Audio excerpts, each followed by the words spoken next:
En 1943, à l'apogée de la Seconde Guerre mondiale, la puissance des forces armées américaines s'abat sur une base navale japonaise dans l'océan Pacifique. Ils voulaient l'anéantir, en représailles à l'attaque de Pearl Harbor. Le résultat de ce bombardement dévastateur est encore visible aujourd'hui. Dissimulées sous les vagues, plus de 60 épaves gisent au fond de l'océan.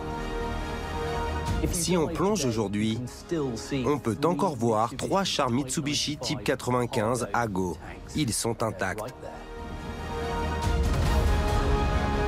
La raison pour laquelle ces navires ont fait naufrage dans le lagon de Chuck est une histoire fascinante, mêlant vengeance, secret nucléaire et souffrance humaine. Et aujourd'hui, des explorateurs marins pensent avoir découvert l'emplacement d'une nouvelle épave, jusqu'alors inexplorée. On a aperçu quelque chose qui n'était pas répertorié. C'était un objet créé par l'homme. Que vont-ils découvrir? Et ces vestiges vont-ils révéler les secrets enfouis de ce que l'on surnomme la flotte fantôme japonaise? Quelque chose a explosé dans le coin.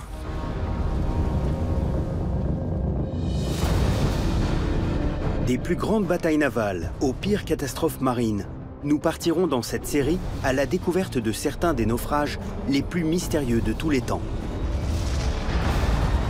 Nous vous raconterons leur incroyable histoire et vous révélerons leurs secrets enfouis.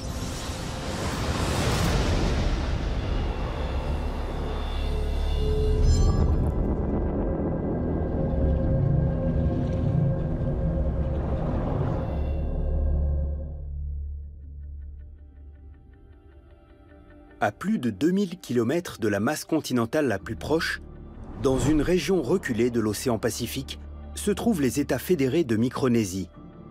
Une région composée de 4 États insulaires: Kosrae, Pohnpei, Yap et Chuck.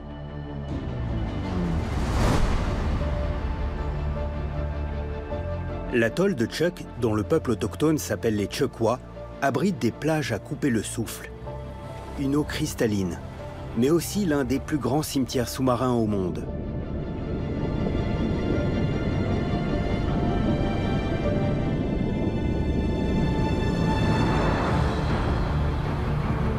Après la fin de la Première Guerre mondiale, le Japon prend le contrôle des îles de la Micronésie. Initialement, les Japonais ont l'intention de gouverner les îles de manière pacifique, mais ils se rendent rapidement compte que Chuck, qui s'appelle alors Truk, représente un enjeu stratégique et militaire majeur. Truk est l'endroit idéal pour une base navale. Les Japonais l'ont vu là, en plein milieu du Pacifique, et se sont dit que c'était une aubaine sur le plan stratégique. Et comme c'est un atoll corallien naturel, c'est le point d'ancrage idéal pour une énorme flotte. Il est naturellement protégé. Et les Japonais vont en plus renforcer cette protection par des fortifications. Mais en 1944, une attaque massive des forces américaines sur le bastion insulaire fait des ravages considérables. Le naufrage des navires japonais qui se trouvaient dans le lagon a laissé de nombreuses épaves, dont la plupart ont aujourd'hui été explorées et identifiées.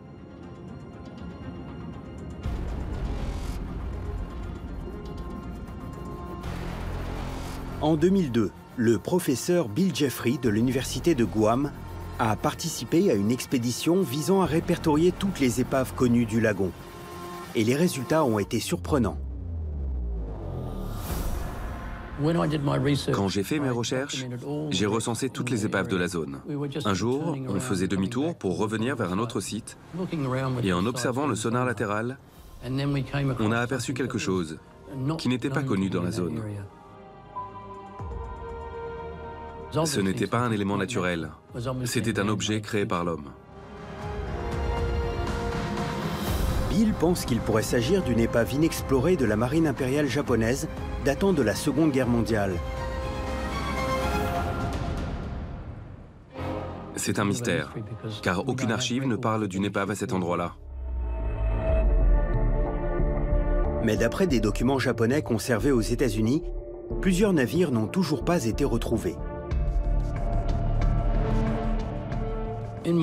En faisant des recherches dans les archives nationales de Washington et de San Francisco, j'ai découvert une liste d'environ 130 navires, des petits navires de moins de 2000 tonnes, qui ont disparu. Bill se prépare désormais à retourner dans le lagon pour explorer et peut-être même identifier la mystérieuse anomalie détectée par le sonar. Si on arrive à plonger et à filmer ce qu'il y a là-bas, on pourra évaluer les dimensions, identifier certains éléments, ce qui pourrait nous permettre de retrouver à quel navire de la liste il correspond.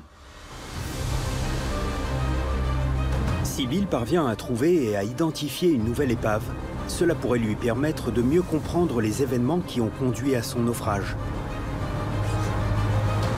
Mais plonger à la recherche d'une épave inexplorée n'est pas une opération à prendre à la légère. Le raid mené sur Truk par les Américains s'est soldé par la destruction massive de la flotte japonaise en seulement 2 jours. Et la plupart des navires qui ont été coulés transportaient des cargaisons d'explosifs. C'était le cas du San Francisco Maru. Le San Francisco Maru est surnommé l'épave à $1 million. Et à juste titre. Son surnom vient du fait qu'il renferme l'équivalent d'au moins $1 million de munitions et de matériel. Le navire est parvenu à rester à flot le premier jour de l'attaque, mais il a été frappé le deuxième jour par 6 bombes de 230 kg. Sombrant au fond de l'océan avec sa dangereuse cargaison, toujours intacte à ce jour. Avec toutes ces munitions, tous ces explosifs à bord, c'est un miracle qu'il n'ait pas été pulvérisé durant l'attaque. Il y a de la cordite et des milliers de mines hémisphériques. Et si on plonge aujourd'hui au niveau du pont avant, on peut encore voir 3 chars Mitsubishi type 95 Ago. Ils sont intacts. Mais pourquoi cet atoll isolé dans l'océan Pacifique a-t-il été choisi par les États-Unis pour une attaque de si grande ampleur? La réponse à cette question se trouve dans la période précédant la Seconde Guerre mondiale, à l'époque où le Japon gouvernait pacifiquement les îles de Chuuk. Gradvin Isek a grandi entouré par les ruines des fortifications japonaises, écoutant les récits des aînés locaux. Les Japonais ont formé les habitants de Chuuk et les ont embauchés pour qu'ils travaillent avec eux.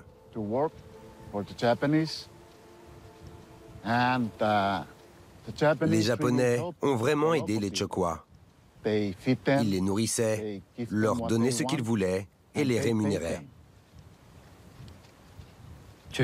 Les Chuukoi qui ont vécu à cette époque-là en ont gardé un bon souvenir. Ils disposaient de toutes sortes d'infrastructures, des glaciers, un cinéma. Avant que la guerre n'éclate, la plupart des habitants trouvaient que la vie était agréable, même s'ils étaient sous le contrôle des Japonais. Le père de Gradvin, Kim Yu, est né sous l'occupation japonaise et a été témoin du passage de la cohabitation pacifique à la période précédant la guerre. Il disait qu'il aimait bien les Japonais parce qu'ils le traitaient bien. Mais quand le Japon a envisagé d'entrer en guerre, sa vie a commencé à changer.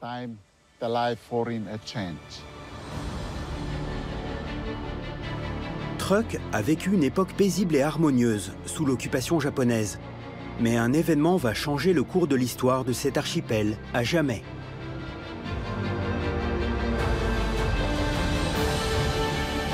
Le 7 décembre 1941, le Japon lance une attaque surprise contre une base navale américaine à Hawaï.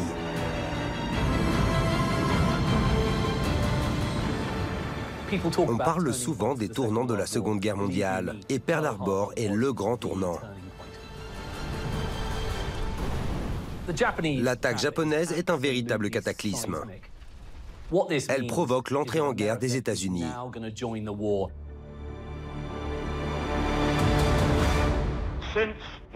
Depuis l'attaque injustifiée et odieuse du Japon le dimanche 7 décembre 1941, les États-Unis et l'Empire du Japon sont en état de guerre. Avec le déclenchement de la Seconde Guerre mondiale, le Japon se heurte désormais à la puissance des forces militaires alliées. La vie paisible dans l'archipel de Truk laisse ainsi place à des préparatifs de guerre sous haute tension.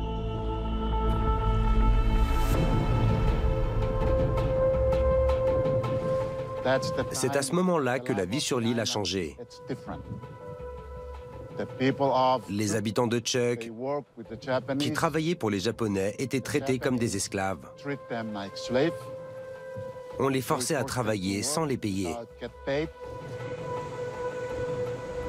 Si les Chuukois refusaient de coopérer, ils pouvaient être décapités. Et c'est ce qui se passait, souvent sous les yeux de leur famille. Les Japonais endoctrinaient les Chuukois en leur disant « Mais non, on ne perdra jamais la guerre. Ces Américains ne sont que des imbéciles. Ils ne pourront jamais nous battre. » Pendant la guerre, Truk se transforme en une base militaire japonaise déterminante et joue un rôle majeur dans certains des conflits les plus importants du Pacifique. Truk n'est pas seulement un formidable point d'ancrage pour la flotte japonaise. C'est aussi l'endroit idéal pour se ravitailler lors des affrontements contre les Alliés. Il y a 4 pistes d'atterrissage et même un hydroaérodrome. C'est la base la plus importante de la zone.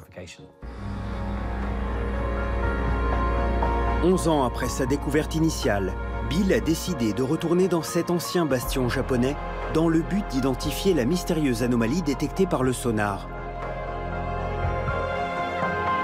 Avec l'aide du plongeur professionnel Jim Pinson, il espère pouvoir ajouter un nom de plus à la longue liste d'épaves de Chuuk. Éparpillées dans les profondeurs du lagon, plus de 60 épaves incroyables tapissent actuellement le fond de l'océan.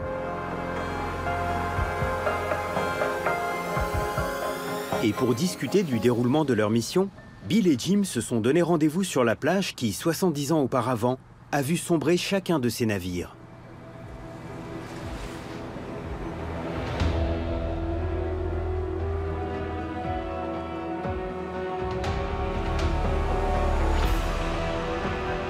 Durant la guerre du Pacifique, Truk devient une véritable source d'inquiétude pour les États-Unis. Les photos prises lors des missions de reconnaissance par l'US Air Force montrent à quel point l'atoll est fortifié.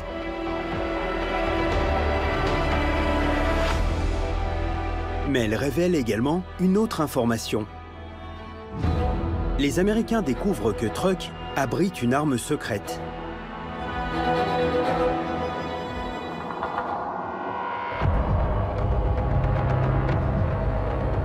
Avant le déclenchement de la guerre, dès 1937, le Japon s'était lancé dans un projet top secret, visant à créer une arme conçue pour contrer la supériorité numérique de la flotte américaine.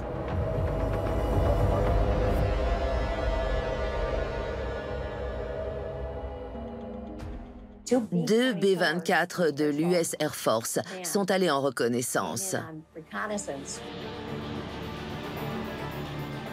C'était une journée très nuageuse. Il y avait des destroyers et toutes sortes de navires de guerre. Mais quand ils ont vu le Yamato, ils n'en revenaient pas de voir un navire aussi gros. C'était stupéfiant. Conçu et bâti dans le plus grand secret, le Yamato est le cuirassé le plus lourd et le plus puissamment armé jamais construit. Mis en service seulement une semaine après l'attaque de Pearl Harbor, il est capable d'engager le combat contre plusieurs bâtiments ennemis en même temps. À pleine charge, il pèse plus de 72 000 tonnes et est armé des plus grands canons jamais montés sur un cuirassé.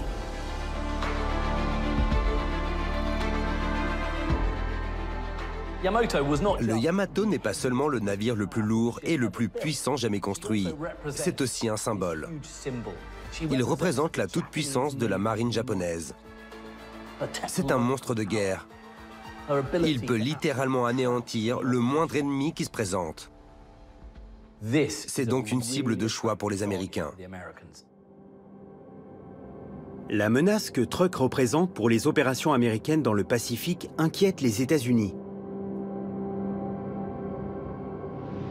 Le vice-amiral de l'US Navy, Mark Andrew Meacher, est placé à la tête de la Task Force 58, la principale force opérationnelle de la marine, afin de lancer une attaque contre la base japonaise. Le nom de code de la mission est Opération Hailstone. Cette unité appelée Task Force 58 et dirigée par l'amiral Meacher va être utilisée pour attaquer Truk. C'est une énorme opération. Mais tout ne se passe pas comme prévu. Les avions de reconnaissance envoyés par Meacher pour identifier les cibles compromettent la mission. Les avions ont été repérés et tous les navires de guerre ont été déplacés. Ils ont quitté le lagon.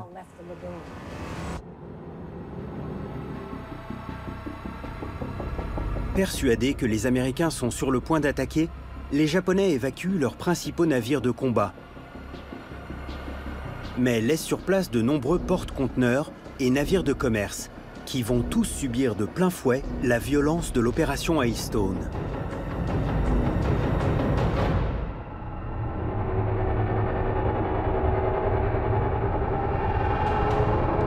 En février 1944, la Task Force 58, constituée de plusieurs destroyers, porte-avions, croiseurs, sous-marins et avions de guerre, se dirige vers sa cible.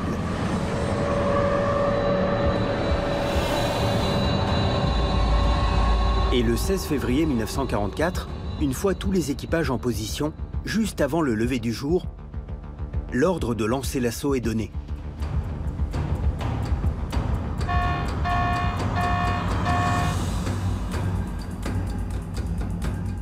Ils avaient tous une mission, une cible bien précise à bombarder. Il y avait 19 villes et beaucoup avaient des infrastructures militaires.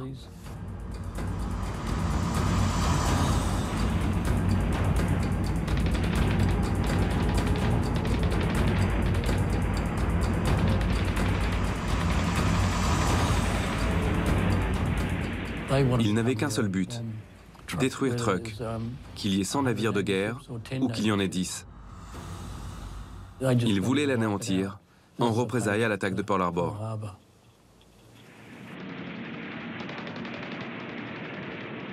Les bombardements se poursuivent pendant 2 jours, à la fin desquels le fond du lagon se retrouve jonché d'épaves, toutes victimes de l'opération Hailstone.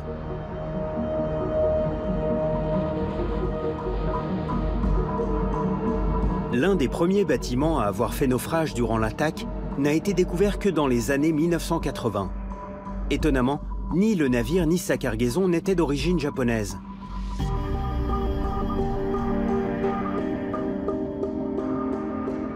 Le Hokimaru s'appelait à l'origine le Horaki, et ce n'était pas un navire japonais.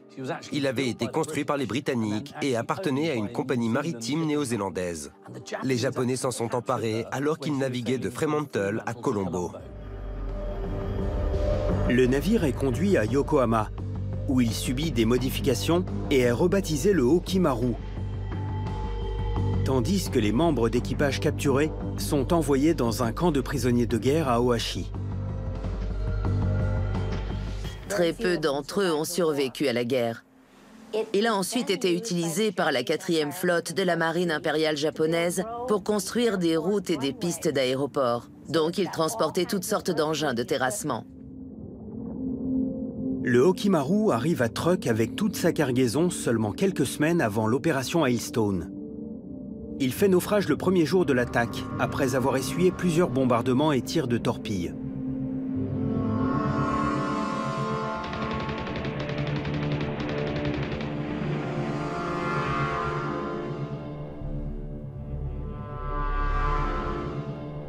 L'épave gît aujourd'hui à 53 mètres de profondeur, à l'est de l'île de Dublin.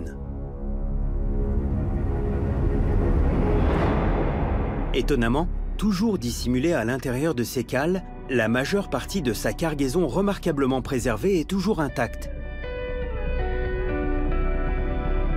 Mais plus intriguant encore, des plongeurs ont découvert sur le Hokimaru 2 tracteurs John Deere, conçus et fabriqués aux États-Unis.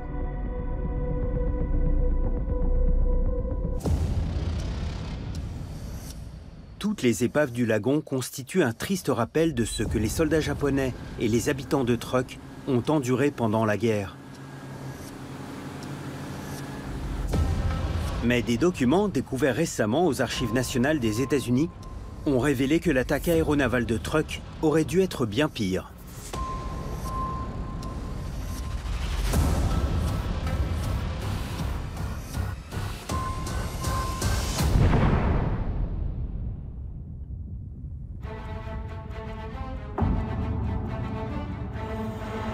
Le 5 mai 1943, des membres du comité stratégique militaire américain se réunissent pour parler d'un programme d'armement top secret appelé Projet Manhattan.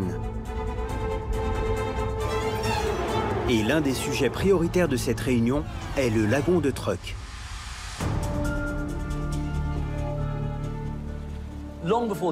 Bien avant que les Américains ne larguent la bombe atomique sur Hiroshima et Nagasaki, l'atoll de Truk était considéré comme l'endroit idéal pour tester cette nouvelle arme meurtrière.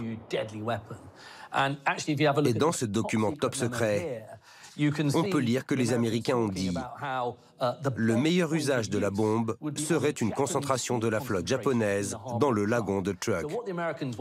Donc on voit bien que les Américains voulaient voir l'effet que la bombe atomique aurait sur les navires. Le projet de larguer la bombe atomique sur Truk ne sera jamais concrétisé. Mais les États-Unis vont par la suite effectuer des essais sur un autre archipel du Pacifique Sud, l'atoll de Bikini, laissant entrevoir le sort qui aurait pu être réservé à Truk. L'opération Hailstone a beau avoir été une attaque massive d'une violence incroyable, ce n'est rien comparé à ce qui se serait passé si Truk avait été la cible d'un bombardement atomique.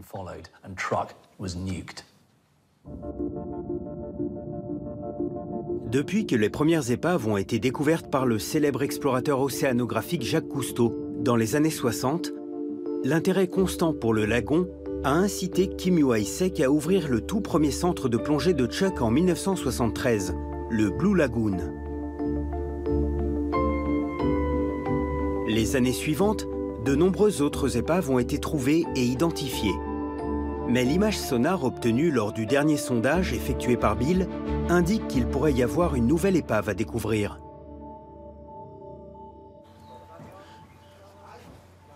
On a tous les plongeurs expérimentés du Blue Lagoon. Et Jim est un excellent plongeur qui connaît bien la zone. Donc je pense qu'on a toutes les chances de la trouver. L'anomalie a été localisée à une profondeur de 60 à 70 mètres.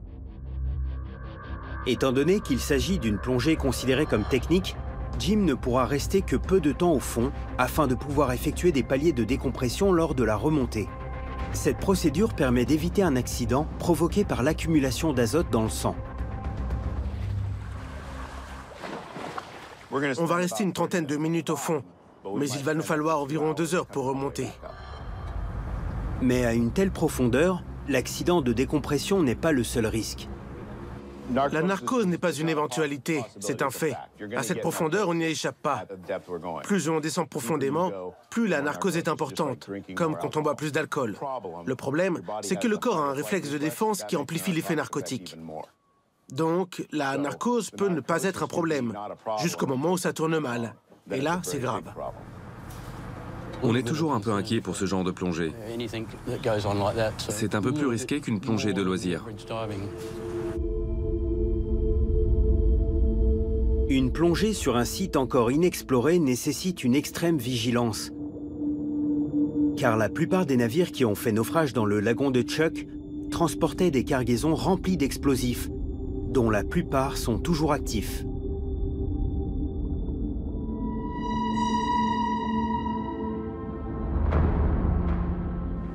Quand je suis arrivé ici il y a 42 ans, les habitants récupéraient les mines et les utilisaient pour dynamiter les poissons. C'est très dangereux de s'approcher de ces vestiges sous-marins. Il faut être très prudent.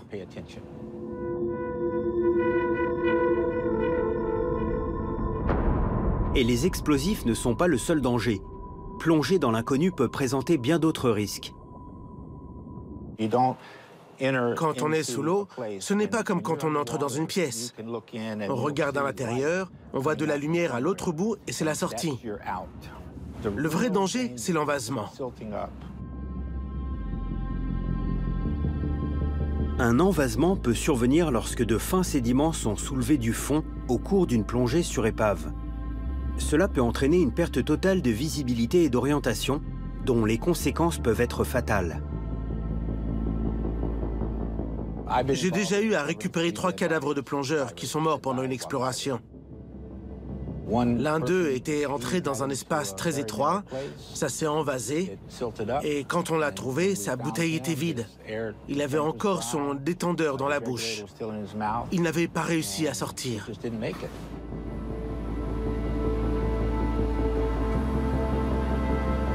Une fois les dernières vérifications effectuées et le matériel chargé sur le bateau, l'équipe entreprend sa mission. Bill espère qu'aujourd'hui, il parviendra enfin à identifier la mystérieuse forme détectée par le sonar.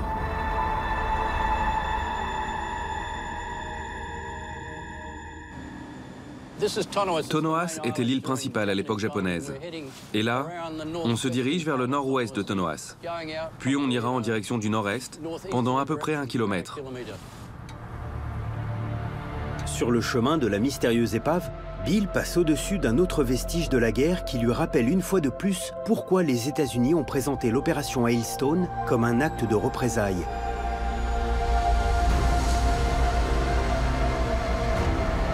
Quand les États-Unis font leur entrée dans le conflit mondial et déclarent la guerre au Japon, c'est en partie à cause du sous-marin japonais I-169 qui a participé à l'attaque de Pearl Harbor.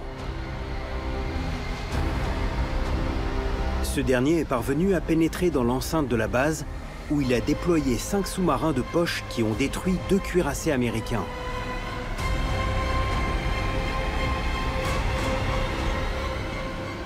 Il a non seulement un palmarès militaire impressionnant, mais il a en plus survécu à l'opération Hailstone. Donc c'est un sous-marin extrêmement chanceux. Mais bien sûr, la chance va tourner. À la suite de l'opération Hailstone, les navires japonais restants qui ont eu la chance de résister à l'assaut sont en état d'alerte constant. Et le 4 avril 1944, l'équipage du I-169 reçoit le message qu'il craignait. Raid aérien! Raid aérien! Des bombardiers B-24 sont repérés, ce qui déclenche une alerte anti-aérienne. Pour éviter d'être bombardé, l'équipage effectue une plongée d'urgence. Mais dans la précipitation, l'une des purges est restée ouverte, inondant la salle de commande.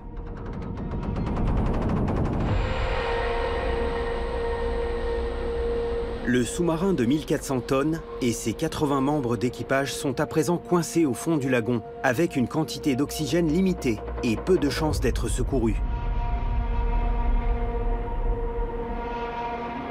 Jusqu'à ce qu'une lueur d'espoir se présente.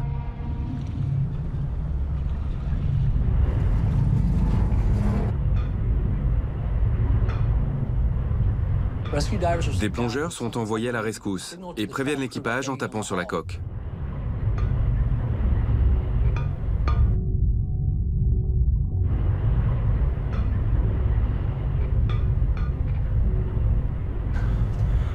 Passe-moi le marteau.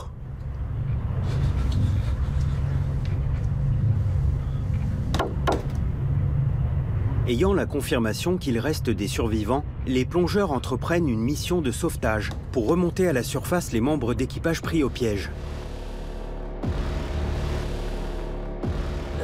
Les câbles commencent à hisser le sous-marin. Mais tandis que le sous-marin atteint la surface et que l'équipage est à 2 doigts d'être sauvé, une autre catastrophe se produit.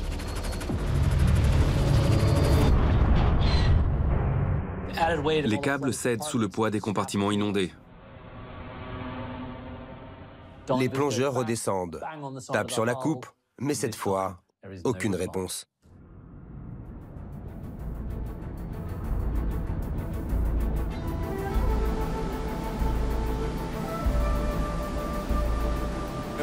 C'est à 50 mètres environ, tout droit. À la surface, Bill et Jim se dirigent vers l'emplacement donné par les coordonnées GPS pour trouver l'épave mystère. Étant donné que Jim prévoit de rester seulement 20 minutes au fond, l'équipe décide d'utiliser un véhicule sous-marin téléguidé pour localiser l'épave en amont.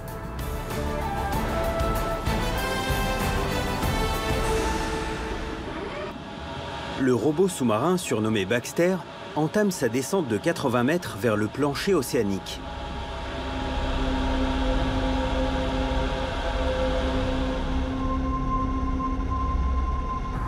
Une fois au fond, il part à la recherche de l'épave.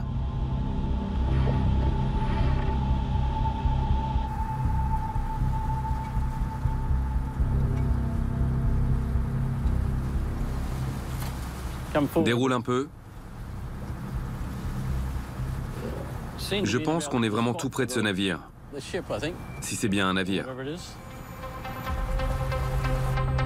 À l'aide d'un système de quadrillage, Baxter ratisse une partie de la zone présentée sur le sonar. Passant au peigne fin le fond de l'océan, il cherche la moindre trace de la mystérieuse anomalie détectée par Bill. Il est à quelle profondeur? 65 mètres. Toujours rien? Jim va devoir y aller.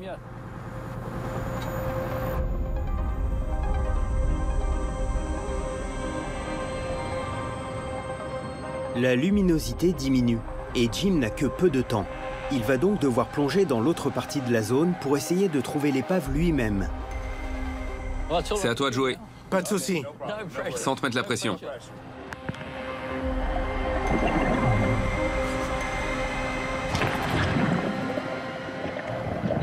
Jim entame sa descente pour effectuer une recherche manuelle, dans l'espoir de découvrir une épave inexplorée.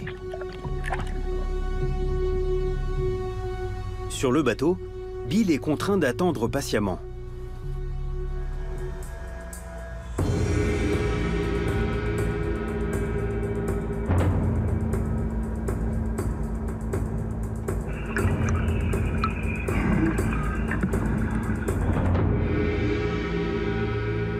Tandis que la lumière commence à faiblir, les chances de faire une découverte s'amenuisent.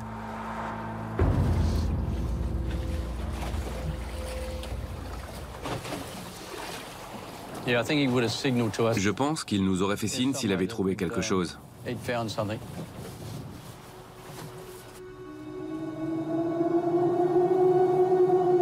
Jim n'a prévu de rester que 20 minutes au fond, avant d'envoyer un flotteur pour faire savoir à l'équipe qu'il entame sa remontée. Ça fait 24 minutes. Il commence à faire sombre. Plus de 40 minutes se sont écoulées et toujours aucune nouvelle de Jim. Peu de temps après, Jim fait enfin savoir à l'équipe que tout va bien. Mais Bill va devoir attendre qu'il termine sa recompression avant de savoir s'il a fait une découverte.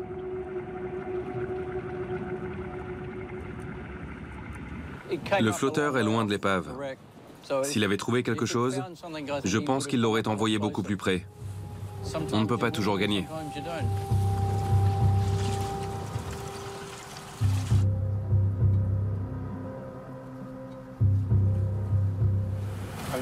J'imagine que tu veux savoir si je l'ai trouvé. Oui.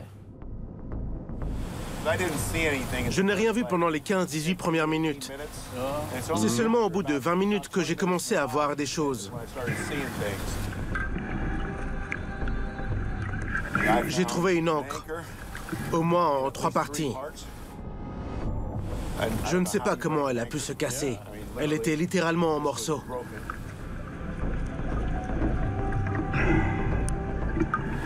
J'ai trouvé quelque chose qui ressemblait à un morceau de coque. Il faisait environ 2 mètres de large sur 3,50 m de long. Mais il était trouvé au milieu. Comme si une explosion avait déchiqueté tout le métal. Donc, je pense que quelque chose a explosé dans le coin.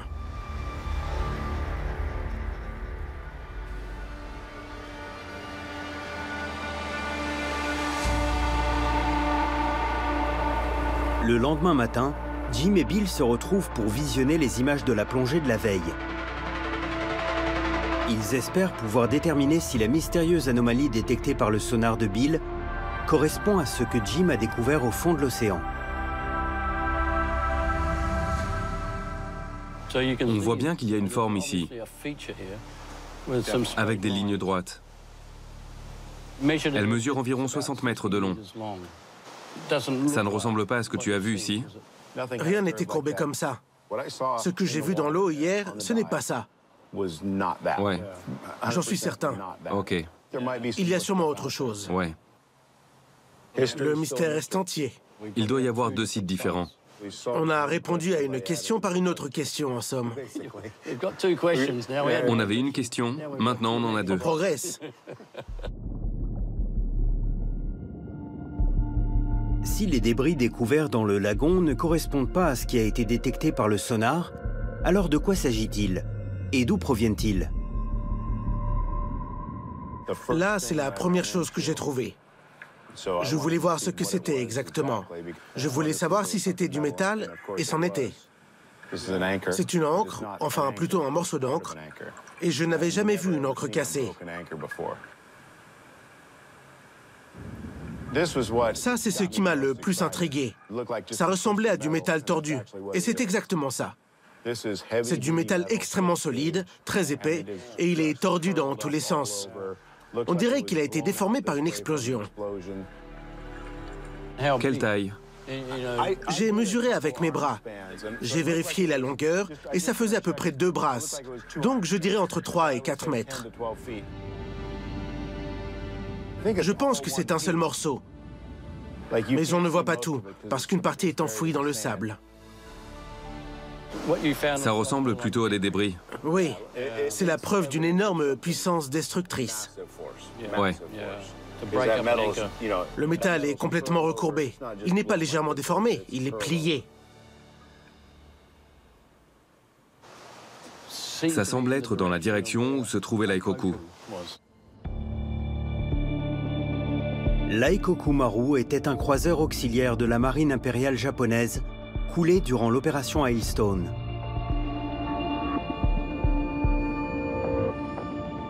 Depuis sa découverte il y a plus de 40 ans, le mystère subsiste quant à la localisation de la partie avant du navire. Mais si ce que Jim et Bill ont découvert est bel et bien une partie de la proue manquante, pourquoi se trouve-t-elle si loin de l'épave principale? Sur l'épave de l'Aikoku, il manque la proue. Oui. Ils ont trouvé des petits morceaux de la proue jusqu'à 60 mètres de distance. Oui. Mais là, on était un peu plus loin. Oui. En utilisant les coordonnées GPS, Bill a calculé que les débris trouvés la veille se trouvent à plus de 600 mètres de l'épave principale. Comment d'énormes morceaux de métal auraient-ils pu parcourir une telle distance?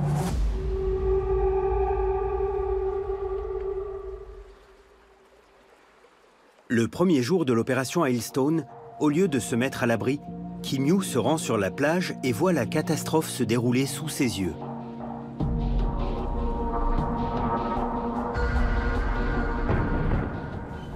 Il est resté là, sur la plage, à regarder. Il était en état de choc, d'autant plus qu'il avait travaillé sur ces navires.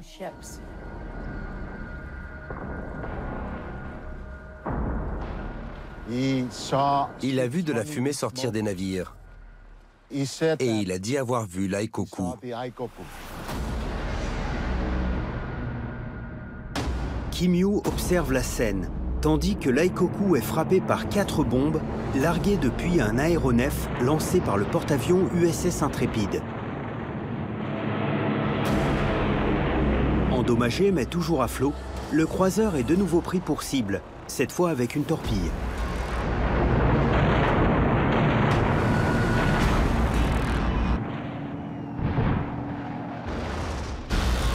Il est directement touché au niveau de l'une de ses cales, qui est chargée de munitions et d'explosifs.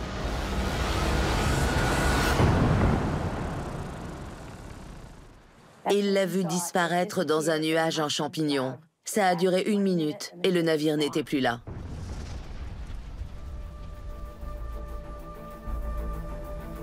L'explosion est tellement forte qu'elle détruit même le bombardier américain Avenger qui a lancé la torpille, tuant les 3 membres d'équipage.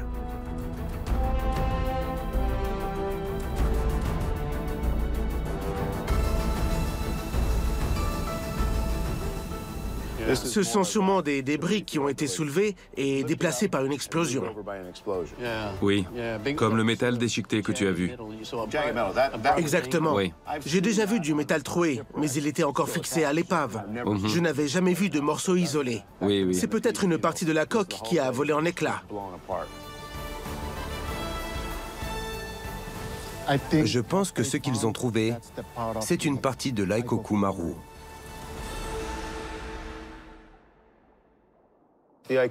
C'est sans doute la plus grosse explosion dont ils ont été témoins et dont on ait entendu parler. Oui. Donc il y a des chances que ce soit l'Aikoku. Oui. Parce que d'après ce que j'ai entendu dire sur ce genre d'explosion, Oui, oui. les débris peuvent être projetés à 800 mètres.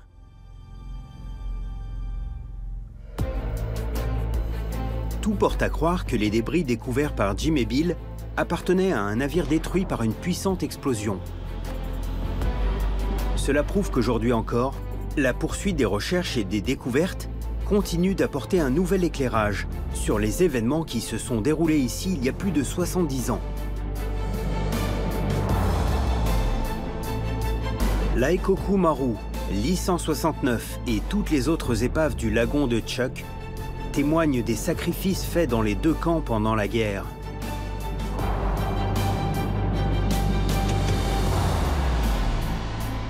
Sans compter la souffrance des habitants de l'archipel, qui se sont retrouvés malgré eux, impliqués dans le plus grand conflit que le monde ait jamais connu.